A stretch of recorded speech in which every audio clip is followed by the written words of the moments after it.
It's an interesting idea within the Hulk, the character of Jack McGee, because of course we open up with Jack McGee and we see him here, and he's from the Inquisitor, which we're taking as to be sort of a National Enquirer, Weekly World News kind of paper, except that yes, it's a Weekly World News, yes, it's an Inquirer, except they have a real beat reporter named Jack McGee who's going out there and researching these things. There is actually this subtle implication in that first pilot episode that yes, nobody believes in Bigfoot, but he's out there. No one believes in the Hulk, but he's out there. There are these things out there that guys like Jack McGee are trying to uncover, and it's always off in the distance, and they can never quite get a proper picture of it, but it's real. It's as real as the Hulk. It's as real as anything. And Jack McGee is the guy who's trying to uncover it. And in that truth, it's kind of the sadness of the MC universe that Jack McGee, or the comics universe, that Jack McGee never made it into the comics. Probably because he's actually technically owned by Universal. I think we should probably do a little setup of the episode first. And then we'll be able to, continue the conversation here. Since I'm not sure what's happening with Chris, I think we just jump right in and, if we have to add him, we'll add him.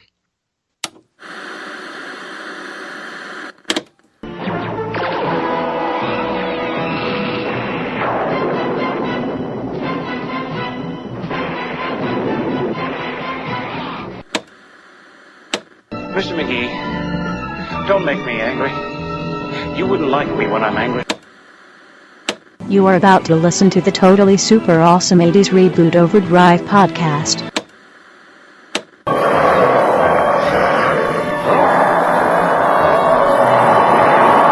This podcast is our fan tribute to the Incredible Hulk TV show. Be advised that has been exposed to radiation, and we caution to listen at your own risk. You have now entered GammaCast.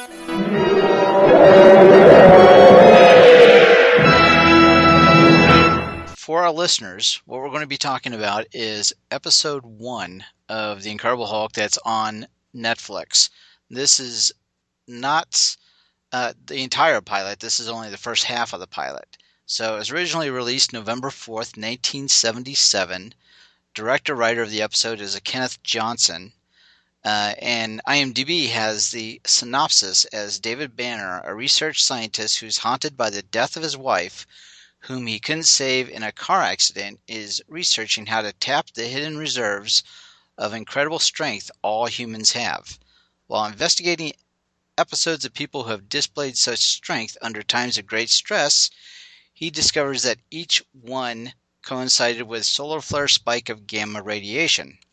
Convinced by the link, Banner decides to put it to the test, where he deliberately doses himself with gamma radiation.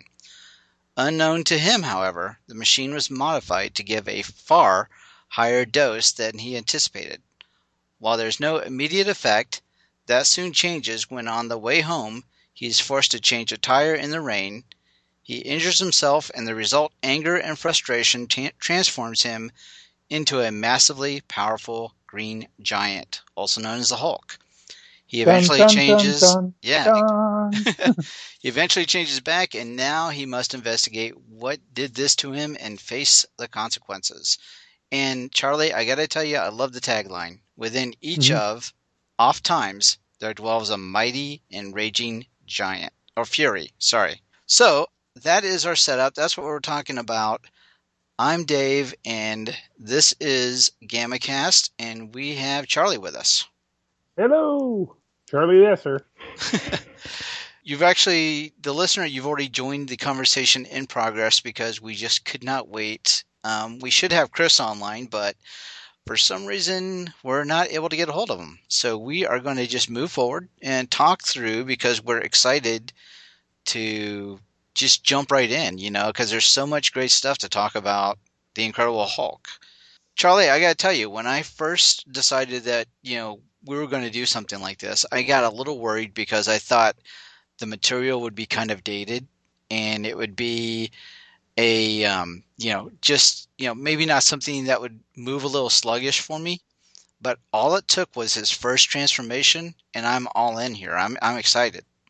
Oh yeah, well that first transformation, I mean that makes the show. And although I'll be honest with you, you watch the first pilot is it's a little slow going at first. And when we get to that, transformation and then the last scenes with the Hulk, with Lou Ferrigno, who is, I think never gets the credit he deserves as an actor. I mean, he is bound by certain limitations of the roles that he plays and his own physical limitations. But I actually think that I think that, I'm a real believer that if Lou Ferrigno had been born in the 1920s, like the silent era, he might have been actually a pretty well-known action adventure star, of the Errol Flynn of the age, because I think he really actually has a skill for emoting online in that silent way.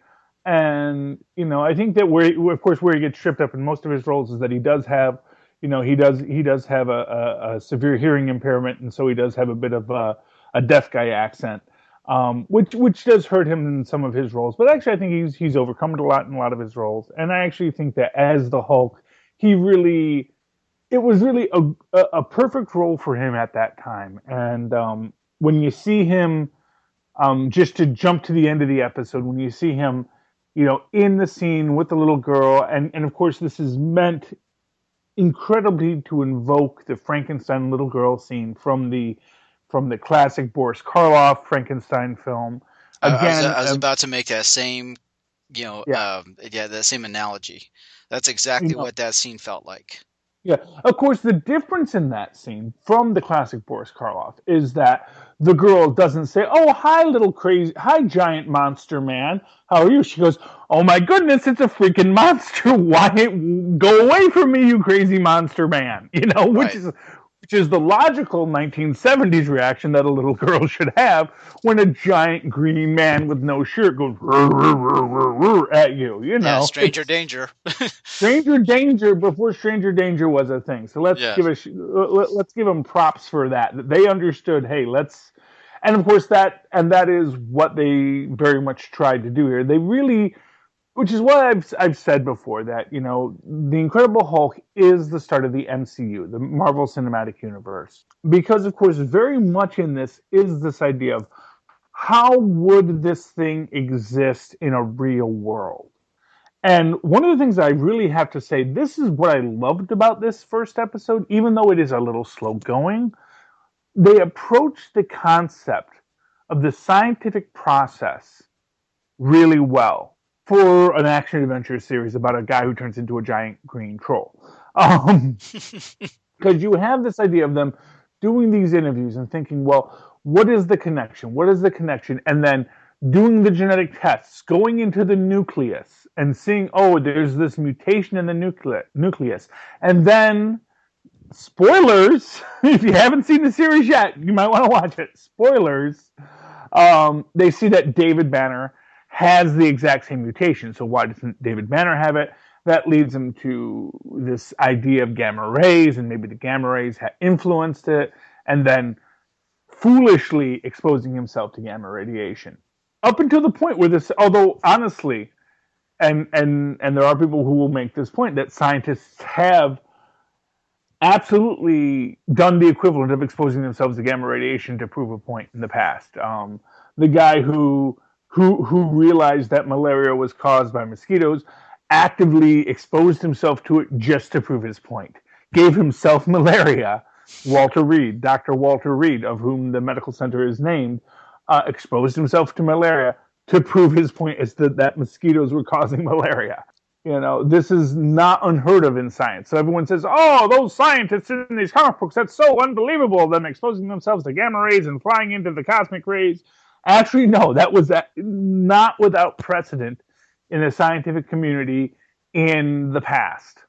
It is definitely toned off a bit, but, not unheard of. I mean, let's face it, Marie Curie died of radiation poisoning not because she was trying to see what would happen if she got exposed to radiation, but just because, hey, look at this glowing rock, isn't that interesting?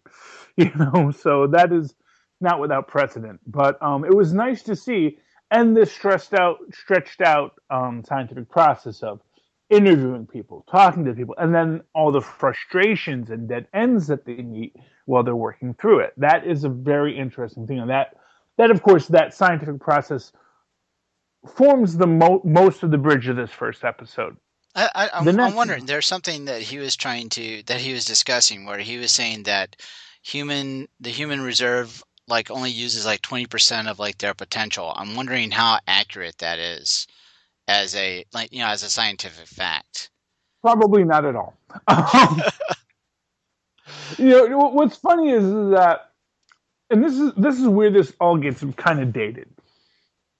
At the time of this, because essentially, to give you context for this, scientists had noticed these weird events where people, high stress situations, come into this and, suddenly exhibit literally superhuman strength. And of course, if you were a kid at this time, you watched a lot of That's Incredible, where they would have these guys who had exhibited superhuman strength on all the time. Mothers who lifted cars off of people, construction workers who lifted steel beams off of people, or even off themselves. And at the time, and what sort of happened shortly after the Hulk came out is the actual science on this came in, which is that it is related to the adrenal gland. The adrenal gland releases certain chemicals into your system that essentially numbs your muscles so they don't feel how much they're tearing themselves apart as they do these incredible feats of strength. But this was new science at the time. This was a very new burgeoning field.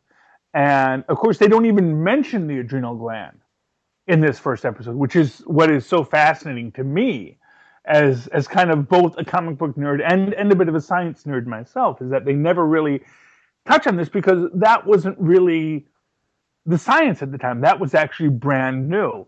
And really, in its own way, the emergence of the Hulk TV show kind of popularized this field of science and got us to the point where now we all know, oh, the adrenal gland, yeah, the adrenal gland does this and that and the other, and yeah, it gives you superhuman strength and all these things, But at the time, that was completely new science.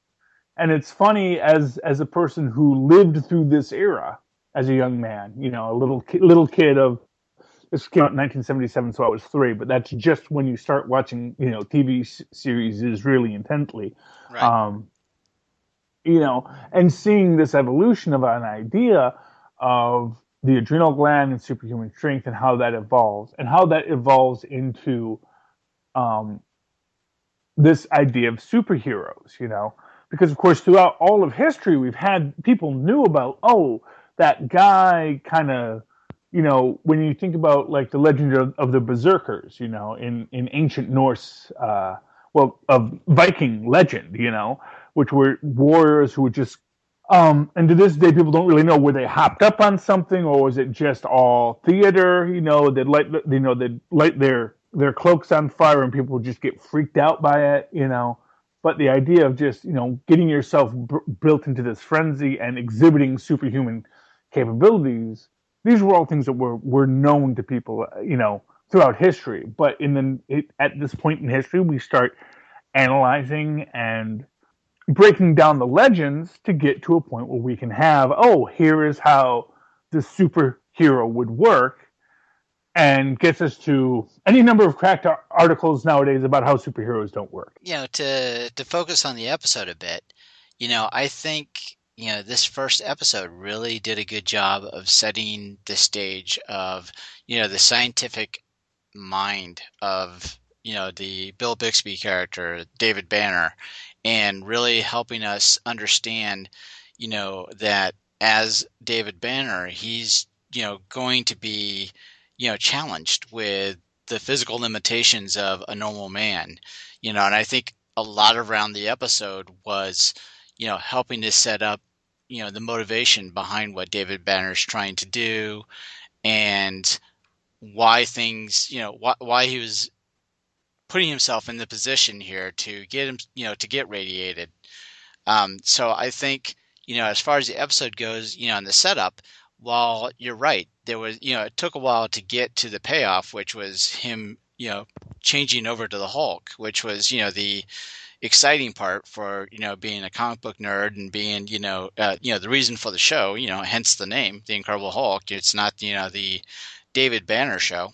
The setup was, it worked for what it was trying to do. It just, of course, if there was a way that we could have gotten, more of the Hulk earlier in the episode, I think it would have worked better for me. Because, like I said, it took until the end while I was kind of really getting into, understanding David Banner more and understanding his motivation. It was slow, like we talked about. And there is quite a bit of science that you have to kind of digest to get through and understand his scientific method and, what he's trying to accomplish. But that, of course, is the crux of the origin story in and of itself. Why people say, "Oh, we're tired of origins. We're tired of origins," because origins sort of build out this idea of, okay, here's how we make the superhero happen. But at the end of the day, truth, and this is where I say this is the forming of the Marvel Cinematic Universe. At the end of the day, if you don't do this, if you just say, "Oh, superhero, blah blah blah," people aren't going to be as accepting of it. If you just say, "Oh, here's all these superheroes," it's a little odd to say, "Well, how did that happen?" And I think this is actually, just to tie this in a bit to upcoming films, your Batman, Superman concept. I think that's one of the problems with Batman in general is that, the idea of this guy who trained his whole life to be the Batman is a fascinating idea. But when you start to break it down, like, well, when exactly did he have the time to become the Batman? When did he have all that time to study every form of martial art and every form of science and all this other stuff? It starts to break it down a bit. But at the same time, you want to have some kind of plausible deniability as a viewer to say, okay, I see where he did that, which is why, one of the difficult things when you look at the Gotham TV show is that you realize, well, gee, Bruce, shouldn't you be getting on that training to be a martial arts expert by now? If in like 5 years you're coming back as the Batman, you gotta step it up a bit. But but that's what's important here with this first episode, which is why I think, and I think these are half-hour episodes or these hour episodes. I want to believe this was 50 minutes, but I'd have to go back and look on Netflix. Yeah. So there were hour episodes, but I think that first episode actually ran as like a 2-hour TV movie. And so I think in that connectivity, it played itself out where you weren't as dragged out. It's actually is dragged out, not drug out. Actually is dragged out that first half, because then you get to the second half, which is going to be a lot more superheroic in its plotline. But we do get that at the end of this, like I say, and what you're building into this is this idea of this frustration and this, one of the things I think that Bill Bixby actually sells very well in this is this idea of, the frustration of a man who knows that something is possible, but for whom it has been denied. Because that is the crux of this, is that he knows that people have shown this exact power. He knows it exists. But when he needed it to be there, when his wife was dying, he was powerless. He didn't have that hidden reserve of strength that all humans have. He had nothing. And of course, when you think about it, that eats at you. Because, that mother lifted the car off her son, and she's going to say, because I loved my son so much, I had the strength. And he's going to say, are you saying I didn't love my wife enough? Are you saying that I lacked what all you had? Which is the inherent implication of all that, is that, when it's purely, the power of love, or the power of my courage, or the power of this that did it. Which, of course, speaks to why Banner is so obsessed with this. Because if it is that it was an emotional, personal thing, that allowed me to do it, then I'm the failure because I didn't have that. But if it is a genetic quirk, or as we find out, the gamma radiation in the atmosphere at that exact time combined with the genetic quirk, that's what gives you the hidden strength that humans have. That means that, first off, Banner is absolved of his guilt over letting his wife die. And now, as he wants to now, is he can bottle it. He can say, here's how you unleash the hidden strength that all humans have. Well, here, let me play devil's advocate for a minute. Okay. What if, in this case, the director of the episode, is he able to put together a 15 to 20-minute montage and, cutscenes of, the different interviews and maybe, the frustration that he's going through to get all of that scientific analysis and then quickly get us to the point where he's changing into the Hulk versus taking, in this case, 40 minutes to get to the first transformation. Which would work better? Would it be let's get to the super fantastical first, as quickly as possible, at the cost of being able to do the backstory? Or was all that backstory necessary for a viewer of 1977? Well, here's what I'll say. Because it's a television series, the pacing has to be a certain way.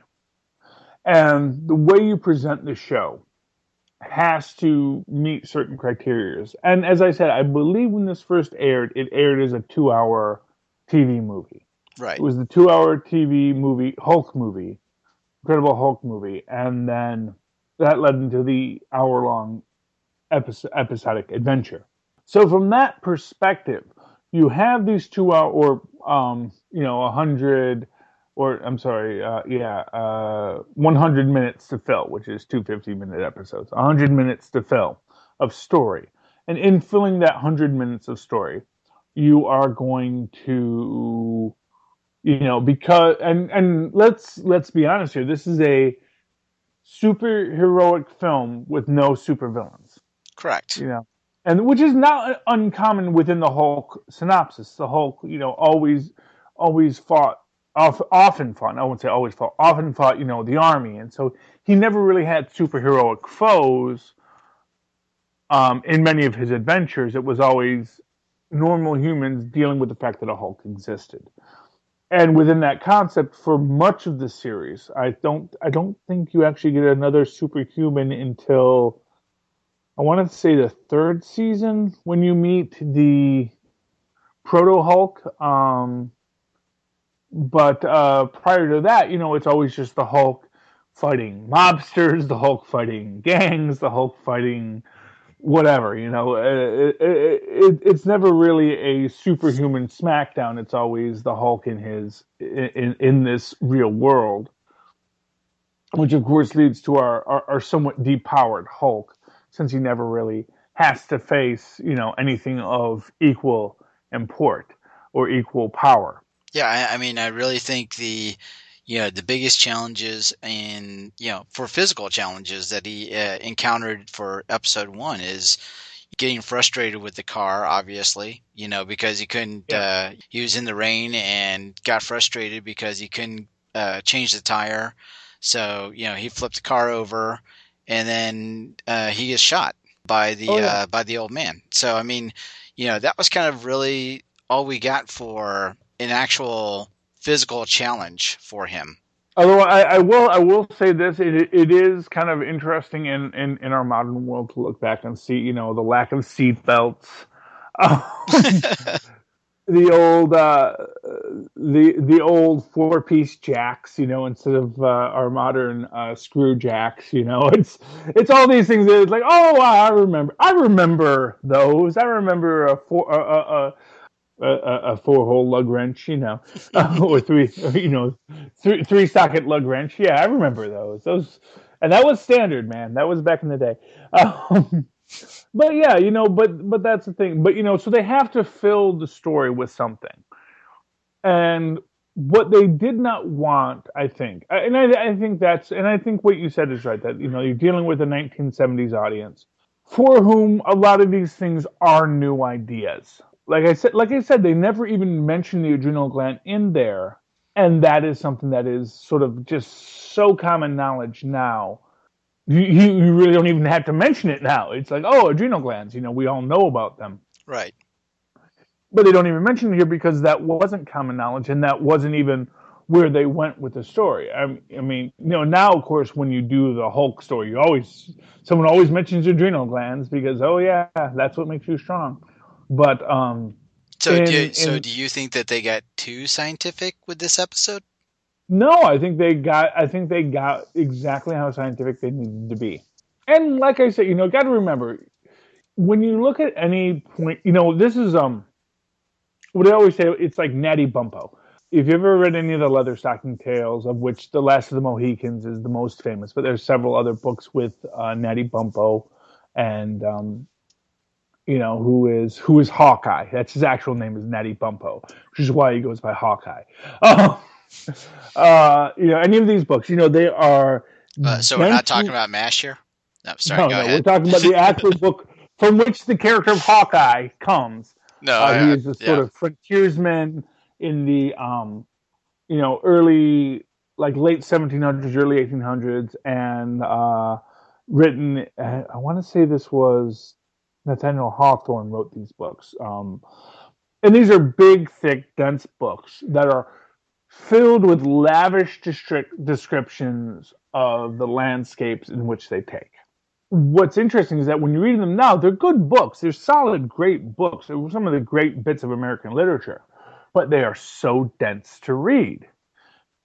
But a lot of that has to do with the fact that nowadays we don't read anything that's nearly that dense with extraneous details. You'll read a dense book. You'll read a Stephen King novel, which is really dense, but there is no wasted purple flurred prose in a Stephen King novel. Everything that's happening, it's rapid like a pachinko machine, just balls falling constantly. And of course, if you go back 200 years, novels were written because this was your book that you were going to read for the rest of the year.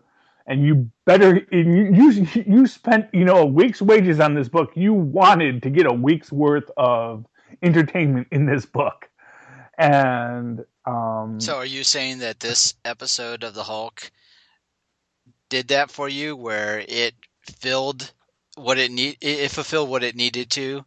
Well, not for me, but for the people at the time. Okay. They needed that. They needed that elongated story because at this time there are 3 networks. 3 channels. Think about that, kids. 3 channels on TV that you could watch. Right. Which means you're watching the Hulk, or you're watching what? something CBS, else. NBC, and ABC, maybe. Yeah, maybe. And if you were lucky, if you lived in like a big urban market like Detroit or New York, or you had maybe PBS, and then maybe you had a UHF station that was showing some Honeymooners reruns. But as far as first-run television, you had 3 networks. And so at this time, people sat and they watched TV.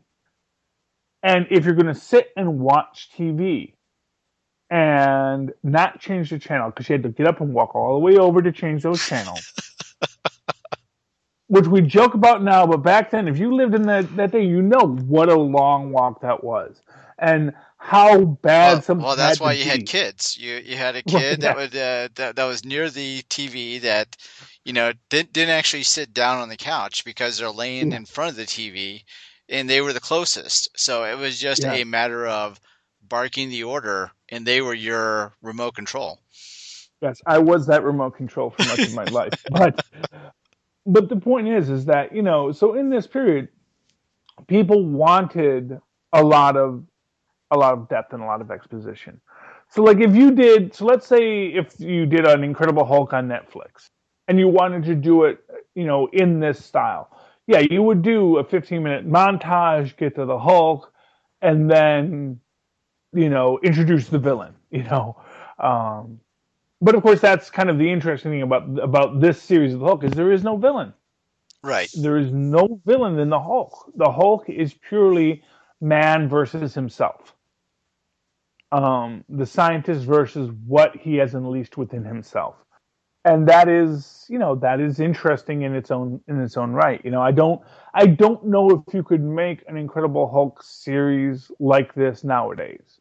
Or if you did, and let me rephrase that. You could absolutely make this series nowadays, but it would be very different.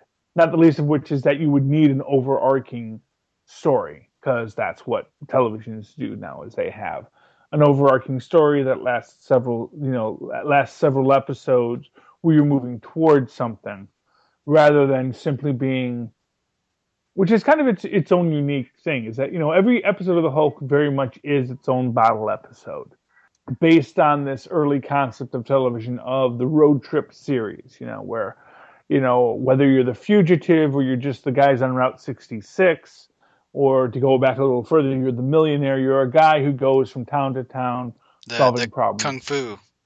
Yeah, the kung fu. Yeah, you're going from town to town solving a mystery or helping whoever needs it, and then moving on. Yeah, that's they definitely are going to pull that off here with what David Banner is going to be and the Hulk. My debate is just did they need as long as it took them to do the setup for this first episode, or could they have done it in such a way that they could have gotten to the super fantastical or the superhero part quicker? And the question, and looking back at it from a lens that this was 1977, you're right. There was a different kind of TV that was back then, and it was a different model that shows followed. So you needed, you had other shows that were more thought provoking. So I think for the 77 audience, they probably needed that buildup because they needed to get to the point where they're rooting for Bill Bixby, David Banner. Yeah. Well, I'll actually flip it a bit and reverse it to say they didn't have to spend this long, but they would be left with this question of where do you go next? So, you could do this 50-minute episode as a half-hour episode. In fact, you could probably do any of these 50-minute episodes that we're going to be watching over the year as a half-hour episode, with a lot more bish and bang, and get to the point and get to where you're going. And it would be an enjoyable show. But anytime you rush to something, the faster you run, the faster you have to run to the next, the faster you run to point B, then the faster you have to run to point C. If you take your time going from A to B, then you can take your time going from B to C. And you can have this more drawn-out story, which, of course, you were afforded in a time when there wasn't a lot of if you got bored with the scientific exposition in the Hulk, the fact of the matter, you had already committed to watching it. 15 minutes in, you're not going to flip to Channel 4 to see, what's on NBC, because that's already 15 minutes in, and you're going to be lost when you got there. Right. So you're going to wait out that time to see what you can see, and then when you get to that payoff, and you get to that dun dun dun dun dun, and the Hulk standing up there, you're like, yes, it's like foreplay. You do it. The foreplay may not be what you want, but it makes it so much better when you get there. And when you get there and you're primed and you're ready, and of course, it's called The Incredible Hulk. Even in the 1970s, probably a lot of people knew what a Hulk was, knew who the Hulk was, and so they knew where they were going. They knew what they were setting themselves up for, and just waiting minute by minute to get there, and then you get there, and how satisfying is it once you're there, and you see the Hulk, and you see him there, and you hear him roar, and it's like, this is exactly what I've been waiting for. No, I agree, and I was trying to look at it from a modern day lens, and I'm trying to think of something else recently that is, I think would probably be a great model, but I don't know other shows that in the 70s would be able to pull it off. But I'm thinking of, if you watch Arrow, they cut in a lot of backstory amongst, his modern day super heroics. And if I were to redo the Hulk nowadays, that's how I would pull this off. I would Oh jump, yeah. I would jump right into, you know, let's get, a transformation, let's get him involved in something, magnificent. But then once that moment passes or I have a beat, I'm going to cut back to a backstory and help bring up the watcher of my episode to let them know what got David Banner to this point. But Mhm. I don't know any other show in 1870 that was doing something like that. But I think that would really work here. Well, yeah. Well, but of course, and this is sort of this, when you talk about cinematic language, which is really what we're discussing here. In discussing cinematic language, right now you're cool with that idea of doing flashbacks and telling the story in reverse, because by this point in your life, these are all established methods of storytelling.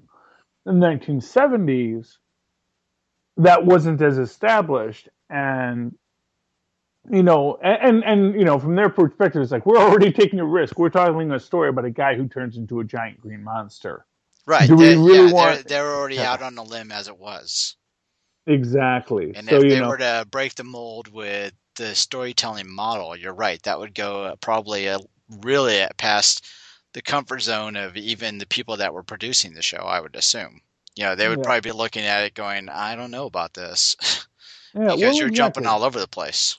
When you think about it, the only other successful superhero story at this time was, of course, Batman, the '66 Batman, which, of course, establishes. People always say it was very camp, and actually, it was very camp. But then again, the concept of superheroes are relatively camp, and I think in a lot of ways, what they really wanted to do was not be Batman in this series. They wanted to have this series exist within a concept that didn't take for granted the oddness of superheroes. And as an example in that, to give you a simple breakdown of that, the 1966 Batman never gets an origin. You're just coming into a Gotham in which a Batman exists, in which a Penguin exists, in which a Joker exists, and all these things are taken for granted. And you're never going to go back and say, and here's why this all makes sense. Because no, that's not the universe in which it exists. It exists in the 1966 Batman world where there is a Batman, there's a Commissioner Gordon, and everyone's cool with it. And this is the universe we're making. This was a big hit. This was a very popular show. And so popular, in fact, that they went on to do spin-offs and variations on the series. This is so interesting to hear you say this because if you look at what they were doing, the Batman TV show, you're right. It was very campy and humorous. And then you look at the Hulk, the Marvel universe now, and they're like, no, we're going to play it serious. And Well, now, exactly. now, fast forward to our modern day movies, and it almost feels the reverse. Well, You almost get a lot more humor elements in the recent movies of the Avengers or Ant-Man or Guardians of the Galaxy, but then you watch, the Nolan Batmans or even, the 1989 Batman, that was dark. That was very well, dark. And yeah. so it's amazing how they've kind of switched over each other in that Well, respect. well, what I will say is this: when you look at this presentation, so again, in the '60s, you had a world of Batman where Batman exists and we accept it, and the craziness of Batman. We're not going to really lampshade it. It's just this is the world, and this is the silliness of the world. And you get to the Incredible Hulk, and and again, as I say, even though the Inquisitor exists, even though this idea that Big Feet, and Hulks exist in this world, it's not common knowledge. You're telling this story within these real parameters. Now, truth be told, Batman '66 exists in the real parameters of the real universe they've created. and the Hulk exists in the real universe of which he's created.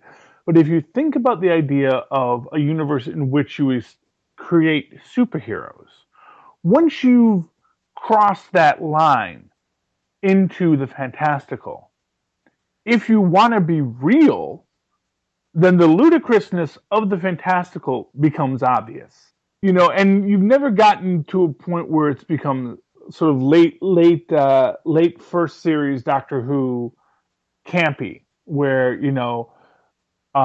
it's almost Douglas Adamsian approach to cosmic bureaucracy kind of thing. Although you'll get that in comic books, you've never really gotten that in like the Marvel universe. Shield is never played for laughs; it's always a serious business. Even as all the superheroes joke and crack wise in their adventures. But again, this also relates to a concept of realism within the idea of how normal people deal with extraordinary situations. Normal people will very often approach extraordinary situations with humor because that's the only emotion that is available to them right now. Because if you there's it is the defining scene, I think, in Avengers Age of Ultron when Hawkeye says, we're on an island, we're on a city that's floating, fighting giant robots, and I've got bow and arrows. None of this makes sense. But we're going to go out there and we're going to fight it because that's what we have to do. And in that scene, you get the crux of the Marvel Cinematic Universe, which is that this is insane because we are real people that have sort of woken up in a superheroic universe. And nothing we can do right now is going to change that. But we're going to have to make do with what we can. Because I've got bow and arrows, and that's what I've got. But we've got a Hulk, and the Hulk doesn't necessarily make sense, but at least we've got one. And in that sense, so our Bill Bixby, David Banner Hulk, not Bruce Banner, because no fan service in this. Right. David Banner. Our David Banner Hulk is, it's more serious. But you'll get humor in this as it goes on. Right. But there is this idea of not wanting to be a universe that exists within a superheroic construct. Because once you existed in a superheroic construct, all you have is humor. And I think that's what you get in the MCU, is that, these are people that are stuck in this superheroic concept, and the only way they can deal with this is to make jokes about it. And it's not to say that the MCU is particularly light, because they're not, but they are always making jokes, because it's, by its nature, a ludicrous situation. That, billionaire Tony Stark has decided to build his armor and go solve the world's problems through punching things. This makes sense on exactly zero levels, but it's the reality we have to deal with. And so because it's the reality we have to deal with, we say, okay, so what do we do next? To get back to the episode, was there anything else that you wanted to talk about regarding it? Because I actually I stumbled across something on the internet that I wanted to share with you. Mm-hmm. But if you want to, I didn't want to go off of the initial episode that we were reviewing actually.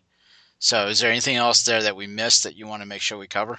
I'm trying to remember exactly what we've covered because we talked about it a bit before we started. Well, one of the things I wanted to talk about was the directed lack of fan service in this. And again, I think this goes to this idea of not wanting to be Batman and wanting to differentiate themselves from that universe that had previously been very successful, mind you, but it's not what they wanted to do.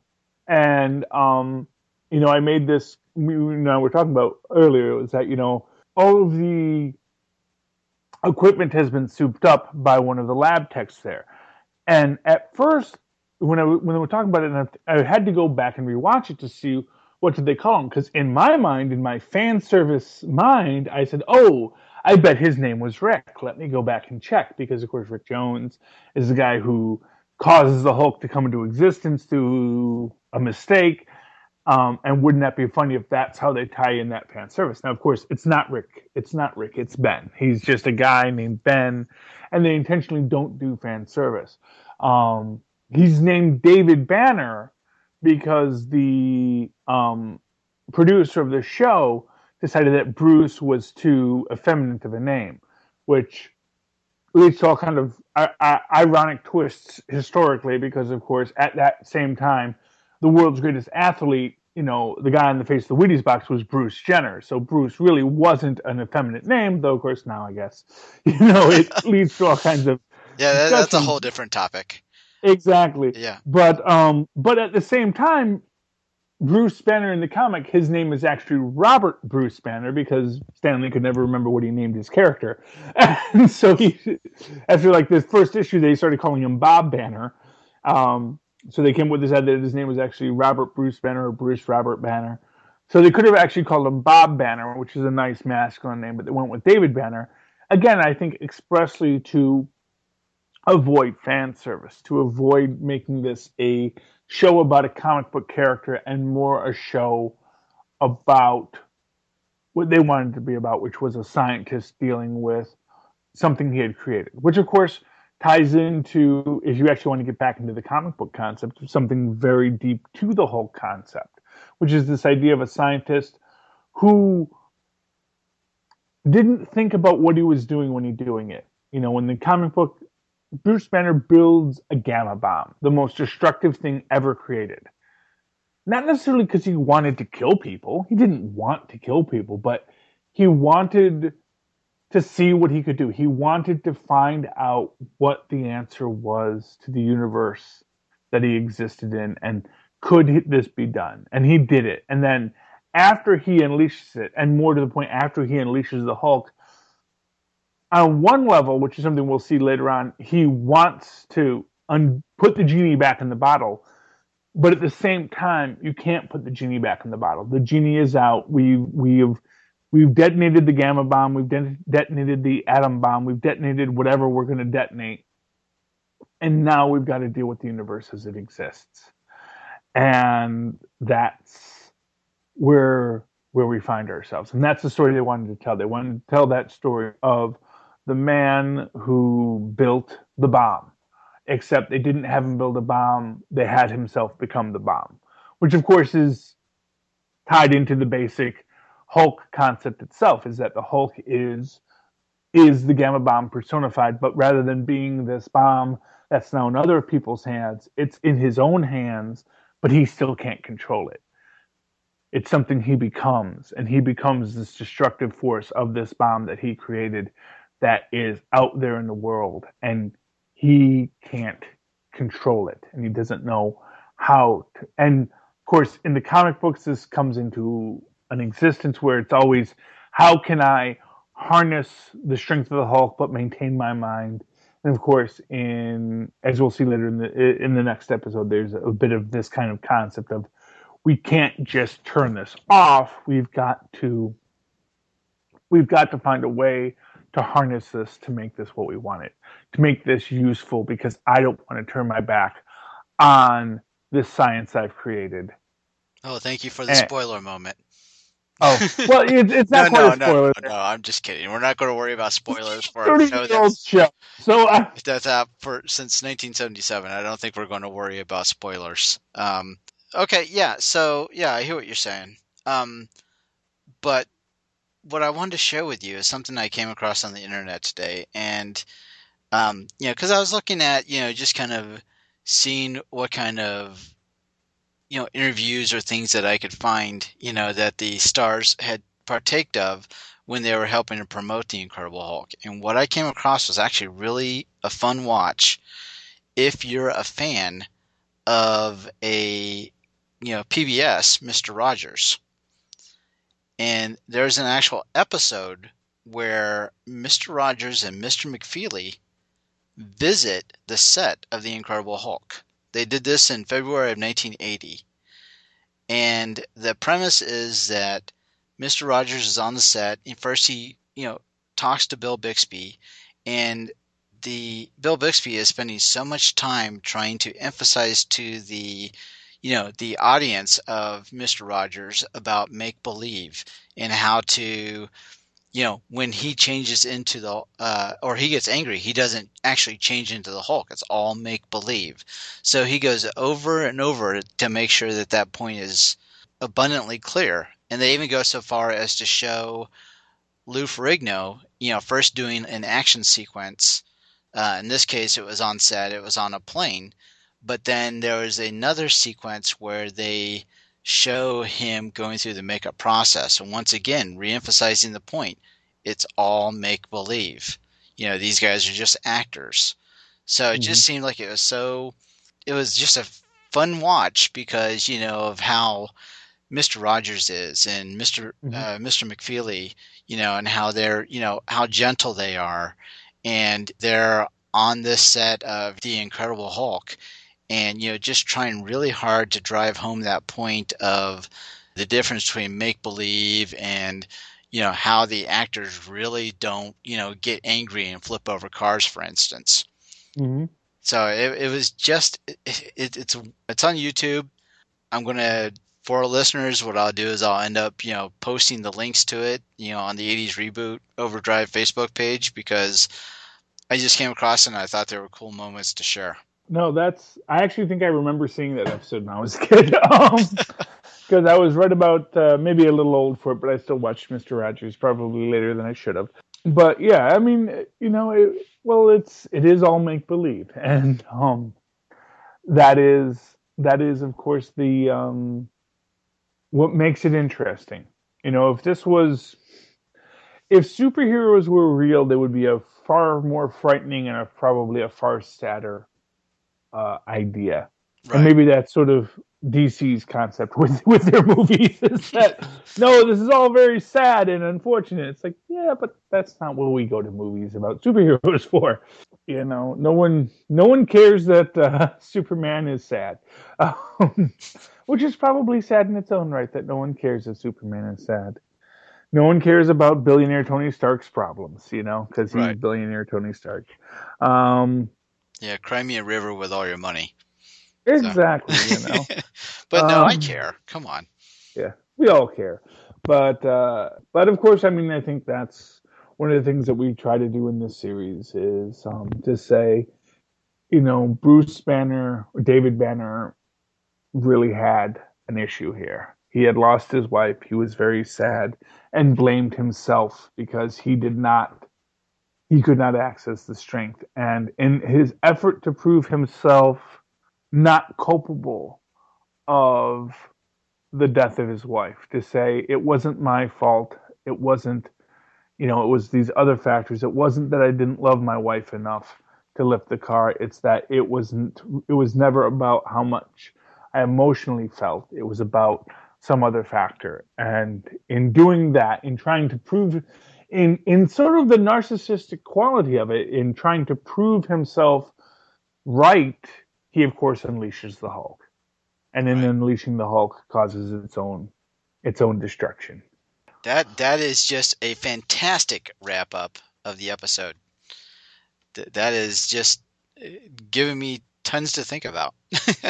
But no, I mean, I know that's exactly, the premise of the first episode, is that we have the David Banner that's, struggling with the, what happened in the past and doing what he does best. And that's using his scientific mind to try to fix the situation.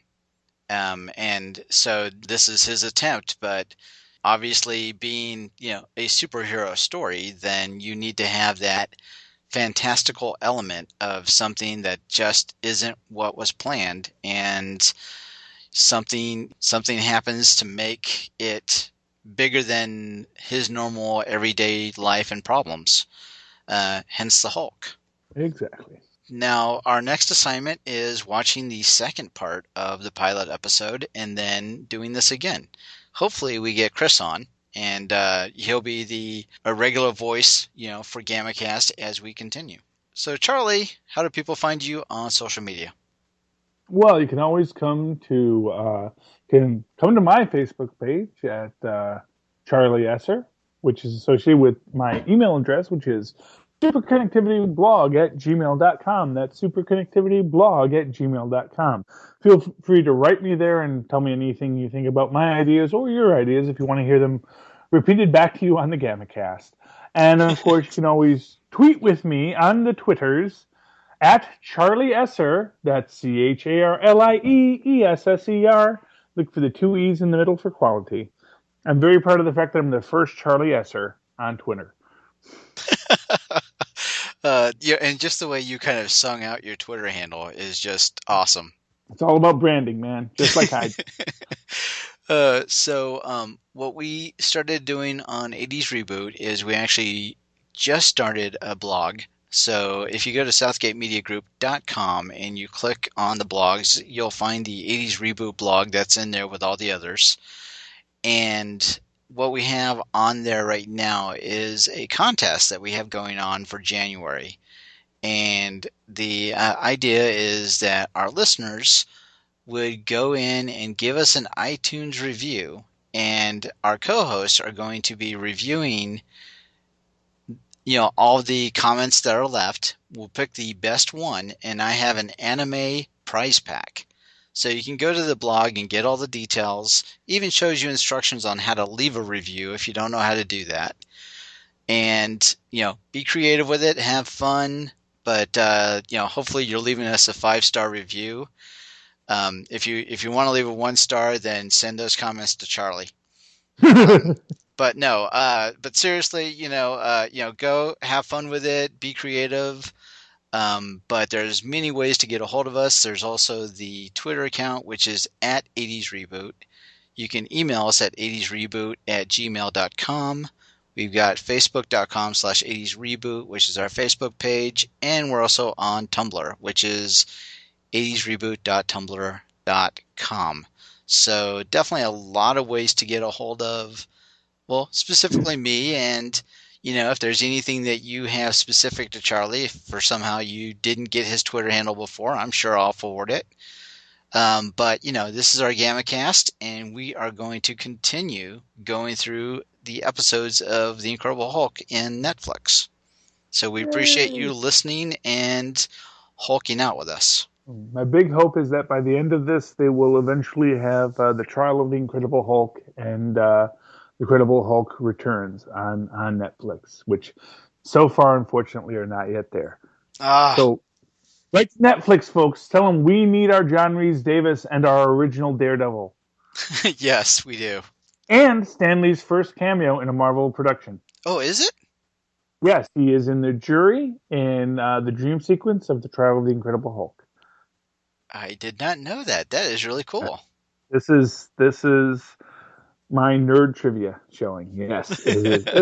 Let me correct that. As far as I know, that's his first cameo in a Marvel production, in a Marvel Entertainment production.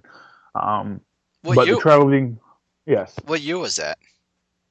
That was well into the 80s by that point. I believe actually the trial of the Incredible. I can't remember the trial. The trial of the Incredible Hulk actually takes place after the Incredible Hulk Returns, which I believe is the Thor crossover, which was supposed to be a backdoor pilot for a Thor series, which I cannot tell you how sad I am that we never got that Thor series with Don Blake and Thor. Great actors who were in that. The guy who played Thor actually went on to do a lot of stuff afterwards. 1989. I just looked it up. 1989. Was the trial or the Incredible Hulk Returns? That's the trial. Oh yeah, okay. Trial Yeah. of the So Incredible Hulk, and it's got Wilson Fisk, Matt Murdock.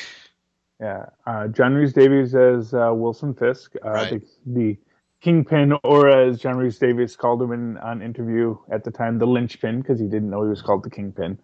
And they asked him if he would, because they didn't have time to get a bald cap made for him, and they asked him, would you be willing to shave your head? And John Rhys-Davies said, sure, what the heck, I'll shave my head. And his agent was like, no, don't shave your head.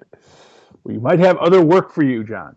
So they just said, we're doing our own thing. So we'll just do Kingpin with hair, balding but with hair, he escaped. He escapes at the spoilers. He escapes at the end in a gyrocopter. So and I think you're right with what you said. Stan Lee cameo, 1989. That was the Trial of the Incredible Hulk. So that was his first one. That was his first one. Yep. Yep. And I remember because I remember looking at that and thinking, wait, is that Stan Lee? Oh my goodness, Stan Lee's on TV. I was so excited as a young man. I guess he was the jury foreman. Yes. Okay. I don't know if it was the foreman. He was in the jury. Maybe now he's saying he's the foreman, but in the Banner's Imagine trial. Okay. Yes, it's a dream sequence. It's very nice. But yeah, hopefully that'll be on Netflix by the time we get to that. But that's several seasons away because right now we're just on episode 1. Yes, we're really at the beginning of this whole journey. Mm-hmm. So, Charlie, as always, it's been fun talking with you, man. It's been great. I really love this. This is now one of my very favorite podcasts we're doing. So, of course, I like all the podcasts I'm on, but you say that to everyone, right? No, this was a lot of fun. It's a very interesting take back in the, like I said, as a kid who grew up with Lou Ferrigno and Reb Brown and these early Marvel projects in the Marvel Entertainment, they were things that were different than what we have now, but they were good in their own way. And I don't think the kids today understand how good they have it. When this was all you had, this was actually pretty dang good. And this is a good point. This is a good point. Yes. Yeah, this is a good point because there really wasn't anything exactly like this. Because you're right. Batman was it, and in comparison to the other shows that were on in '77, and maybe I'll take a look at that, so we can discuss it next time to see what it was up against. What was your choices between the other channels, when the Hulk was airing? I think that'd be an interesting discussion point for, the second part of this episode. Well, I think Wonder Woman came out in '78. So I think that was the year after this. They came out with Wonder Woman. Right. I think Spider-Man was '79. And I think that only lasted a season.